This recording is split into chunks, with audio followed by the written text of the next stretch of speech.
part 2 of this video, where I'm sharing you 18 questions that every company needs to ask of themselves as to whether or not they're selling with integrity. It's from my book, Integrity First Selling.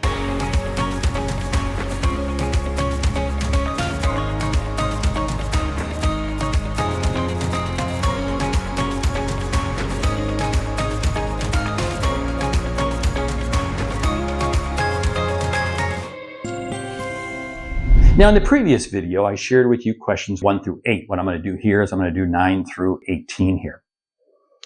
Let me get into it. Number 9, does management place value in helping to educate salespeople? You see, I can't leave everybody to their own vices or to their own accord to gain the knowledge that they need. Sure, I want them to. But does management place value in helping to educate salespeople? Very, very critical. Number 10, is there a clear policy regarding refunds, guarantees, etc., that favors the customer? This one's delicate. This one's tough. I've seen very high caliber companies stumble on this one. But in the end of the day, taking care of the customer, that refund, that guarantee, etc., that favors the customer is going to pay off for you significantly. Reach out to me. I'll share with you examples of companies that do it right. Number 11, are strategies clear when it comes to any pricing adjustments, even those at the end of a quarter or year? Oh man, games played at the end of the quarter, end of the year regarding pricing. Not good. If I'm selling with integrity, it's not like I do it 345 days a year and 20 days a year. In other words, the last 5 days of every quarter, I play games. No. No. Number 12, when mistakes occur, does management own up to them and do the right thing? I always hear this from great leaders. When things go right, when things are a success, the team did it. When there's a problem, a failure, I own it. I did it. You see, mistakes occur. Great management doesn't throw people under the bus. Number 13, do customers have an open communication line with management? In other words, can customers reach out and call anybody in the company? Can they have a conversation with anybody? Now, I'm not looking for them to suddenly drop everything and have that, but within a very timely span of time, they reach back out and they have that conversation. Yeah. In other words, management is valuing the input of customers. Yes. Number 14 here, does management take an active role in developing customer relationships to support the sales team? One of the things that I always ask sales leaders, is your job to help close deals or to help open doors? And that tells me a lot about their integrity. If their focus is on just closing deals, then what's the role of the salesperson? I want you, because who you are as a sales leader, you have the ability to have conversations and have meetings with people that probably the salespeople can't get. There's nothing. I'm not disparaging salespeople. No, but because you and your title, you see, you have an ability to open doors, and that's absolutely key in helping to develop better relationships. Yeah.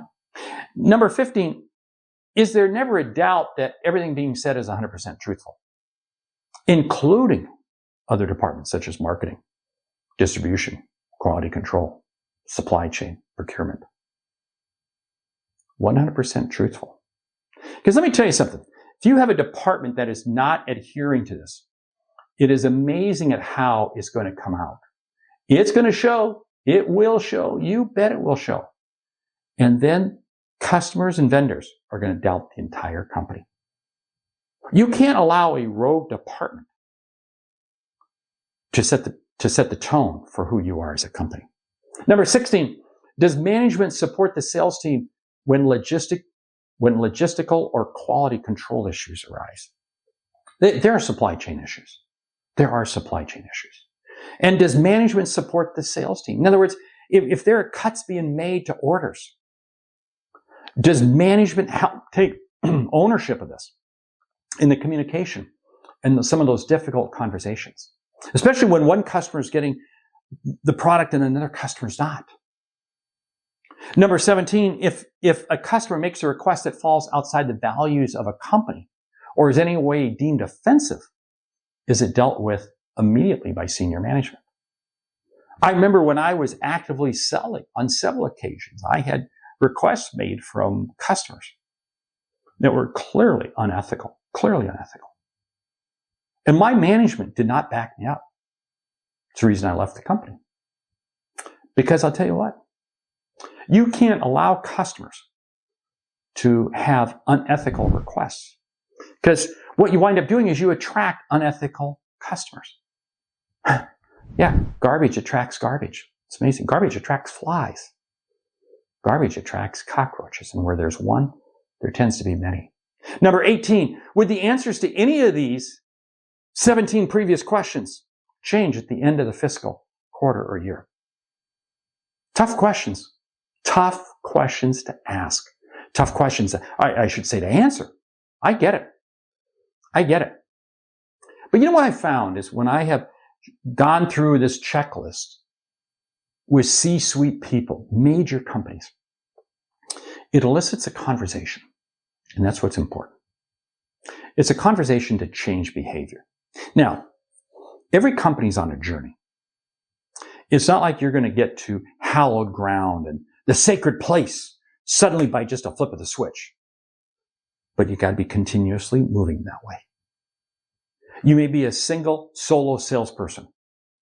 Look at these 18 questions and say, how do I measure up? You're actually in a better position. But you're also in a more difficult position. Because you know at the end of the quarter, at the end of the year, if you don't get that sale, you don't eat. It's tough. But I'll tell you what, when you sell with integrity, and selling with integrity is not a short-term game. It's a long-term process. When you sell with integrity as a long-term process, it is amazing at the doors that will open for you. And you will sleep better at night, and you will not go hungry. The book is Integrity First Selling. People are loving it. I'm hearing plenty of comments back on it. Love it. Fantastic. Read it. Share with me your comments and ideas. And hey, if you want me to come in and talk to you as a leader, you or your company, regarding integrity first, because I truly believe that integrity, selling with integrity, is the selling process now more than ever in this AI world. I want to be part of your sales kickoff meetings. I want to be part of your organization to help guide you. My name is Mark Hunter, the Sales Center. Great selling.